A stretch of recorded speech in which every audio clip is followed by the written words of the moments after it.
ಈಗ ಕೇಳೋಣ ಸಂತ ರಾಮ್ಪಾಲ್ ಮಹಾರಾಜರಿಂದ ನಾಮದೀಕ್ಷೆ ಪಡೆದು ಸತ್ಯಭಕ್ತಿ ಮಾಡಿ ಅದ್ಭುತ ಲಾಭ ಪಡೆದ ಅನುಯಾಯಿಗಳ ವಿಚಾರ. ನಮಸ್ಕಾರ ಸರ್. ಸತ್ ಸಾಹೇಬ್. ತಮ್ಮ ಹೆಸರು? ಬಾಳಕೃಷ್ಣ ದಾಸ್. ತಾವೆಲ್ಲಿಂದ ಬಂದಿದ್ದೀರಿ? ತಾಲೂಕಾ ಹುಕ್ಕೇರಿ, ಜಿಲ್ಲಾ ಬೆಳಗಾವಿ, ಗ್ರಾಮ ಕಣಂಗಲ, ಅಲ್ಲಿಂದ ಬಂದೀನಿ ರೀ. ಸಂತ ರಾಮ್ಪಾಲ್ಜಿ ಮಹಾರಾಜರಿಂದ ನಾಮದೀಕ್ಷೆ ಯಾವಾಗ ತೊಗೊಂಡ್ರಿ ಸರ್? 2016ದಾಗ ರೀ. ಸಂತ ರಾಮ್ಪಾಲ್ಜಿ ಮಹಾರಾಜರ ಈ ಜ್ಞಾನ ನಿಮ್ಗೆ ಹೆಂಗೆ ಗೊತ್ತಾಯ್ತು ರೀ? ಈ ಜ್ಞಾನ ರೀ ನನ್ನಲ್ಲೇ ದಿವ್ಯ ದೃಷ್ಟಿ ಪ್ರಾಪ್ತಿ ಐತ್ರಿ. ನನಗೆ ದಿವ್ಯ ದೃಷ್ಟಿ ಪ್ರಾಪ್ತಿ ಇದ್ದಾಗ ಭಕ್ತರ ಸಂತ ರಾಮ್ಪಾಲ್ಜಿ ಮಹಾರಾಜರ ರಾಮ ಪಾಟೀಲ್ ಅವರ ಕುಲಕರ್ಣಿ ಅಂತ ಕನಗಲಾದಾಗ ಭಕ್ತರು ಇಬ್ಬರು ಮಂದಿ ಇದ್ದರ್ರಿ. ಅವರ ಉಪದೇಶ ತೊಗೊಂಡು ಬಂದ್ರಿ. ಉಪದೇಶ ತೊಗೊಂಡು ಬಂದಾಗ ರೀ ಅವ್ರು ಅನಾಕತ್ರು ನನಗೆ, ಈ ಗುರುಗಳದ ಉಪದೇಶ ತೊಗಪ್ಪ. ಆದ್ರೆ ನಾ ಏನು ನಗ್ತೀನಿ ರೀ ಆ ಟೈಮ್ದಾಗ. ನಕ್ಕ ಅವ್ರಿಗೆ ಏನು ಹೇಳ್ತೀನಿ, ನೀವು ನಾ ಹೇಳ್ತೇನೆ ಆ ನಮೂನೆ ನನ್ನಲ್ಲೇ ಪ್ರಾಪ್ತ ಆಗೈತಿ, ಆ ನಮೂನೆ ನಿಮಗೂ ಪ್ರಾಪ್ತ ಆಗಬೇಕು, ಇಂಥದ್ದು ನನ್ನಲ್ಲೇ ಅಪೇಕ್ಷೆ ಐತಿ, ನೀವು ಮಾಡ್ತಾರೇನ? ಇಲ್ಲಪ್ಪ, ನಮ್ಮ ಗುರುಗಳದ ಉಪದೇಶ ತೊಗ, ಹಿಂಗೆ ಅಂತೀರಿ ಅವರು. ಆದ್ರೆ ಭೀ ನನಗೆ ವಿಚಾರ ನಗು ಬರ್ತಿತ್ತು. ಅವ್ರಿಗೆ ಎಷ್ಟೇ ಸಲ ನನಗೆ ಕೇಳೋಣ, ನೋಡಬೇಕು, ಉಪದೇಶ ತೊಗೋಬೇಕತ್ತ ಹೋದನಿ. ಹೋಗಿ ಉಪದೇಶ ತೊಗೊಂಡು ಬಂದ ಈ ಮಾರ್ಗಕ್ಕೆ ಸ್ವೀಕಾರ ಮಾಡೀನಿ ರೀ. ಅಂದರೆ ಸಂತ ರಾಮ್ಪಾಲ್ಜಿ ಮಹಾರಾಜರಿಂದ ಉಪದೇಶ ತಗೋಬೇಕಂತ ಯಾಕೆ ಅನಿಸ್ತು ಸರ್ ನಿಮಗೆ? ಈ ದೇವಾದಿ ದೇವತೆಗಳೆಲ್ಲ ನನಗೆ ಕಾಣ್ತಿದ್ರು. ಇಲ್ಲಿಂದ ನನ್ನ ಆತ್ಮಾರಿ ನಾ ನಿದ್ರೆ ಅವಸ್ಥೆದಾಗಿದ್ದಾಗ್ರಿ ಆತ್ಮ ಎಲ್ಲ ಪ್ರಯಾಣ ಮಾಡ್ತೈತ್ರಿ. ಇಲ್ಲಿಂದ ಪ್ರಯಾಣ ಮಾಡಿ ಅನೇಕ ಲೋಕ ನೋಡ್ಕೊತ ಹೋಗ್ತಿತ್ತು. ಎಲ್ಲ ಆ ಆನಂದದಾಗ ನಾ ಕಾಯಮ ಇರ್ತೀನಿ ರೀ.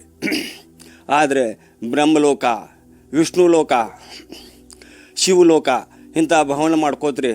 ಆದರೆ ದುರ್ಗಾಲೋಕ ಎಲ್ಲ ಇದು ಮಾಡ್ಕೋತ್ರಿ. ಹೀಗೆಲ್ಲ ವಯಸ್ಸದ ನಂದು 11ನೇ ವಯಸ್ಸಿನಿಂದ ಈ ಜ್ಞಾನ ನನಗೆ ಪ್ರಾಪ್ತಿ ಇತ್ತು ರೀ. ಆ ಜ್ಞಾನದಾಗ ನಾ ಕಾಯಮ ಅದರ ಅನುಭವಿಸ್ದ ಸುಖ ತೊಗೋತ ಇರ್ತೀನಿ ರೀ ನಾ.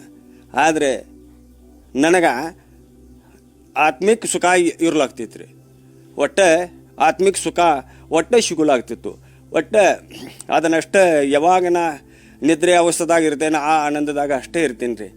ಎದ್ದಿತ್ತಂದ್ರೆ ದುಃಖ ಈ ಅವಸ್ಥೆದಾಗ ಇರ್ತೀನಿ ರೀ. ಅಲ್ಲಿಂದ ನನಗೆ ಈ ಭಕ್ತಿದಾಗ ಇಳಿಬೇಕಾತ ಭಾಳ ಅಪೇಕ್ಷೆ ಐತ್ರಿ. ಮತ್ತು ನಾ ಎಲ್ಲಿಯೂ ಯಾರು ಕಂಡ್ರೆ ಅವ್ರು ಕೇಳ್ತೀನಿ, ನನಗೆ ಮೋಕ್ಷ ಬೇಕು. ಮೋಕ್ಷ ಅಂದರೆ ನನ್ನ ಸನಿಗೆ ಯಾರವರು ಬರೋರಿಲ್ಲ. ನನಗೆ ಮೋಕ್ಷ ಬೇಕು. ಮೋಕ್ಷ ಅನ್ನೋದು ನನಗೆ ಶಬ್ದ ನನಗೂ ಗೊತ್ತಿಲ್ಲಗಿದ್ರಿ. ಆದರೆ ಮೋಕ್ಷ ಅಷ್ಟೇ ಕೇಳ್ತೀನಿ ಅವ್ರಿಗೆ. ಯಾರು ಗಂಟು ಒಂದು ವೃಕ್ಷ ಪೂಜೆ ಮಾಡವ, ಅಲ್ಲಿಯೂ ಮೋಕ್ಷ ಕೇಳವ ಅವ್ರಿಗೆ. ಒಂದು ಎಲ್ಲಿ ಪೂಜೆ ಮಾಡಿದ್ದು ದೇವ್ರದ್ದು ಕಲ್ಲುಗಳು ಇರ್ತಾವೆ, ಅಲ್ಲಿ ಹೋಗಿ ಕೇಳವ, ನನಗೆ ಮೋಕ್ಷ ಬೇಕು. ಆದ್ರೆ ಅವರು ಅದನ್ನೇ ಹೇಳವ್ರು. ಅವ್ರು ನನ್ನ ಗುಡಿ ಹೆಚ್ಚು ವಿಶೇಷತೆ ಮಾತಾಡೋರೇನ್ರಿ ಅಂತ. ರಾತ್ರಿ ಹೋಗೋದ್ರಿ, ಎಲ್ಲಿ ಪೂಜೆ ಮಾಡಿದರು ಆ ಜಾಗದಾಗ ದೇವ್ರದ ಕಲ್ಲದ ಪೂಜೆ ಮಾಡಿದರು, ಅಲ್ಲಿ ಹೋಗಿ ಮಲ್ಕೊಳವ್ರಿ. ರಾತ್ರಿ ಅವಸ್ಥೆದಾಗ ಮಲ್ಕೊಂಡ ನಂತರ ರೀ ಅವ್ರು ಏನು ಮಾಡವ್ರ, ಬಂದು ದೃಷ್ಟಾಂತದಾಗ ಬರವ್ರಿ. ದೃಷ್ಟಾಂತ ಆಗ್ತೈತ್ರಿ. ದೃಷ್ಟಾಂತ ಆದ ನಂತರ ನಂಗೆ ಎಲ್ಲ ದೇವಾದಿ ದೇವಗಳ ಕಾಣ್ತಿದ್ರು. ಎಲ್ಲ ಲೋಕದಾಗ ಪ್ರವೇಶ ಆಗ್ತಿತ್ತು. ಎಲ್ಲ ಲೋಕ ನೋಡ್ಕೋತ ಹೋಗುತ್ತಿತ್ತು. ಅಲ್ಲಿಂದ ಸುವರ್ಣಮಯ ಒಂದು ಲೋಕ ಆಯಿತು. ಸುವರ್ಣಮಯ ಲೋಕದಾಗ ಹೋಗಿ ಪ್ರವೇಶ ಆಗಬೇಕಂತ ಪ್ರಯತ್ನ ಮಾಡಿನಿ. ಆದ್ರೆ ಆ ಲೋಕದಾಗ ಪ್ರವೇಶ ಆಗಕ್ಕೆ ಸಾಧ್ಯ ಆಗಲಿಲ್ಲ. ಆದರೆ ಹಿಂಗೆ ಸೈಡಲ್ಲಿ 2 ಸಲ ಅವ ಲೋಕದ ಪ್ರವೇಶ ಹಿಂಗೆ ರೌಂಡ್ ಹಾಕಿನಿ. ಮತ್ತು ಹೊಳ್ಳಿ ಶರೀರದಾಗ ಆತ್ಮ ಬಂದ ಪ್ರವೇಶ ಆತ್ರಿ. ಇದು ನನಗೆ ಮೋಕ್ಷ ಎಂಬುದು ಏನು ಶಬ್ದ ಇತ್ತಿರಲಿಲ್ಲ. ಮೋಕ್ಷ ಶುಗು ಶಬ್ದ ಇಲ್ಲೇ ನನಗೆ ಸಿಕ್ಕಿತ್ತು. ಮೋಕ್ಷನು ಶಬ್ದ ಇಲ್ಲಿ ಭಕ್ತರ ಅವರ ಉಪದೇಶ ತಗೊಂಡದ ಭಕ್ತರಿದ್ರಲ್ಲ ಅವರ ಇಲ್ಲೇ ಮೋಕ್ಷ ಸಿಗ್ತೈತಿ, ಮುಕ್ತಿ ಸಿಗ್ತೈತಿ, ನಂದು ಶಿಕ್ಷಣ ಇಲ್ಲ, ನಂದು ಏನಿಲ್ಲ, ಓದೋದು ಆತ್ಮಾನ ಓದತಿತ್ತು, ಯಾವ್ದು ಕಾಣಬೇಕಾದ್ರೆ ಆತ್ಮಾನ ಕಾಂಡ ಹಿಡಿತಿತ್ತು, ಏನು ತಿಳಿಬೇಕಾದ್ರೆ ಓದಬೇಕಾದ್ರೆ ಆತ್ಮಾನ ಓದ್ತಿತ್ತು, ಮತ್ತು ಈ ಶರೀರದಾಗ ಬಂದ್ರೆ ಏನೂ ನನಗೆ ತಿಳಿಲಾಗ್ತಿತ್ತು ರೀ. ಈ ನಮ್ಮನೆ ಅವಸ್ಥೆ ಐತ್ರಿ. ಆದರೆ ಭಾಳ ಇದ್ರೆ ಪ್ರಯತ್ನ ಮಾಡಿ ಈ ಪರಮಾತ್ಮನ ಶರಣದಾಗ ಬಂದೇನ್ರಿ. ಸಂತ ರಾಮ್ಪಾಲ್ಜಿ ಮಹಾರಾಜರ ಶರಣದಲ್ಲಿ ಬಂದ ಮೇಲೆ ಯಾವ ರೀತಿ ಅನುಭವವನ್ನು ಪಡ್ಕೊಂಡಿದ್ರಿ ಸರ್? ಈ ಪರಮಾತ್ಮನಲ್ಲಿ ಇದು ಇಲ್ಲಿ ಶರಣದಾಗ ಬಂದಲ್ರಿ, ಈ ಆನಂದದಾಗ ಸುಖ ಅಂಬೋದು, ಸುಖ, ಶಾಂತಿ, ಸಮಾಧಾನ ಈ ಪರಮಾತ್ಮನ ಶರಣದಾಗ ಬಂದ ನಂತರ ಎಲ್ಲ ಸಿಗಾಕತೈತ್ರಿ.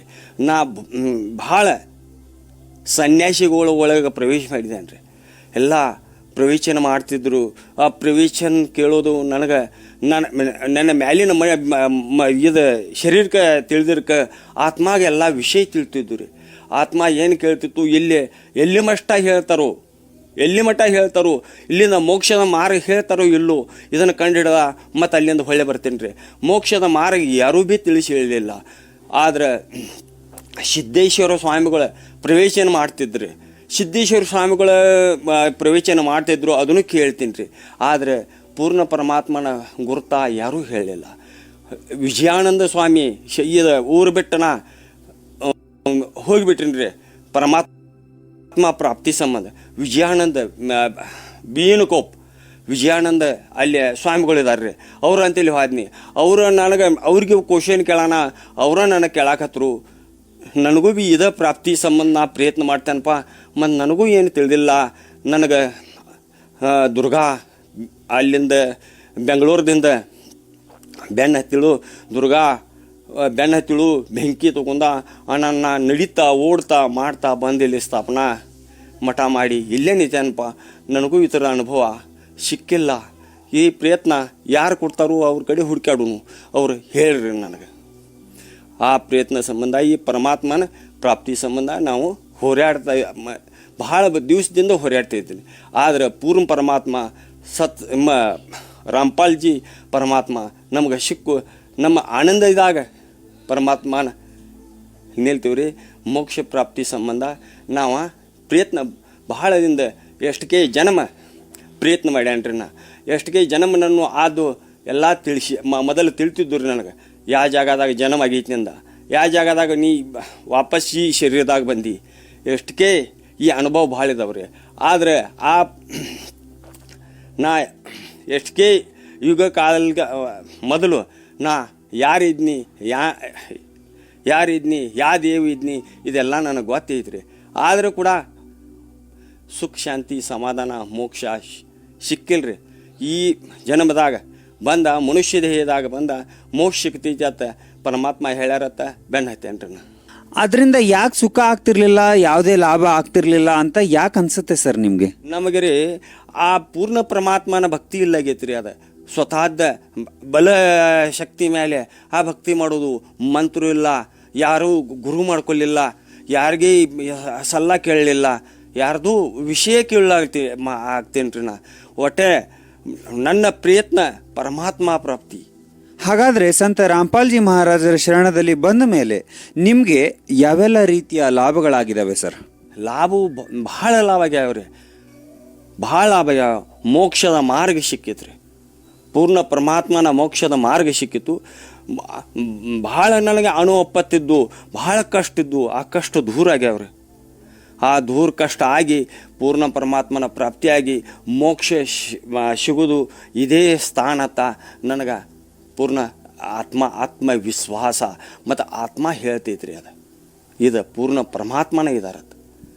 ಇದರಿಂದ ನಿಷ್ಠೆವಾಗಿ ನಾ ಭಕ್ತಿ ಮಾಡ್ಲಕ್ಕದೇನ್ರಿ. ಸಂತ ರಾಮ್ಪಾಲ್ಜಿ ಮಹಾರಾಜರ ಶರಣದಲ್ಲಿ ಬಂದ ಮೇಲೆ ಬಹಳಷ್ಟು ಸುಖ ಅನುಭವಿಸ್ತಾ ಇದ್ದೀವಿ, ಕಷ್ಟದಿಂದ ಪಾರಾಗಿದ್ದೀವಿ ಅಂತ ಹೇಳ್ತಾ ಇದ್ದೀರಿ.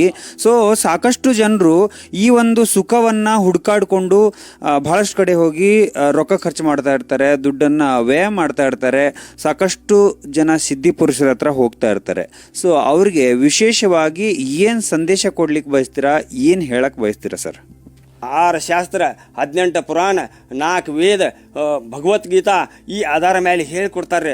ಈ ಭಕ್ತಿ ಮಾಡಿದ್ರೆ ನಿಮಗೆ ನಿಶ್ಚಿತ ಮೋಕ್ಷ ಸಿಗ್ತೈತಿ. ಆದರೆ ಈ ನೇಮಲೆ ನೀವು ಭಕ್ತಿ ಮಾಡಿರಿ ಮತ್ತು ಪೂರ್ಣ ಪರಮಾತ್ಮನ ಪಡೆದ ಮೋಕ್ಷಕ್ಕೆ ಹೋಗ್ರಿ. ಸಂತ ರಾಮ್ಪಾಲ್ಜಿ ಮಹಾರಾಜರಿಂದ ನಾಮದೀಕ್ಷೆ ಪಡಿಬೇಕಂದ್ರೆ ಹೆಂಗೆ ಸಂಪರ್ಕ ಮಾಡ್ಬೇಕು ಸರ್? ಟಿ ವಿ ಮೇಲೆ ಪ್ರವಚನ ಬರ್ತೈತ್ರಿ. ಅದರ ತೆಳಗಿನ ಮಗಲ ಪಿವಳ ಪಟ್ಟಿ ಬರ್ತೈತ್ರಿ. ಆ ಪಟ್ಟಿ ನಂಬರ್ ಇರ್ತಾವ್ರಿ. ಆ ನಂಬರ್ ಊದಿ ನೀವು ಅವ್ರಿಗೆ ಹೋಗಿ ಫೋನ್ ಮಾಡಿ ಕೇಳ್ರಿ. ಆ ಪ್ರಕಾರ ನೀವು ಉಪದೇಶ ತಗೊಂಡು ಮೋಕ್ಷಕ್ಕೆ ಇದು ಮಾಡಿರಿ. ಧನ್ಯವಾದಗಳು ಸರ್. ಸತ್ ಸಾಹೇಬ್.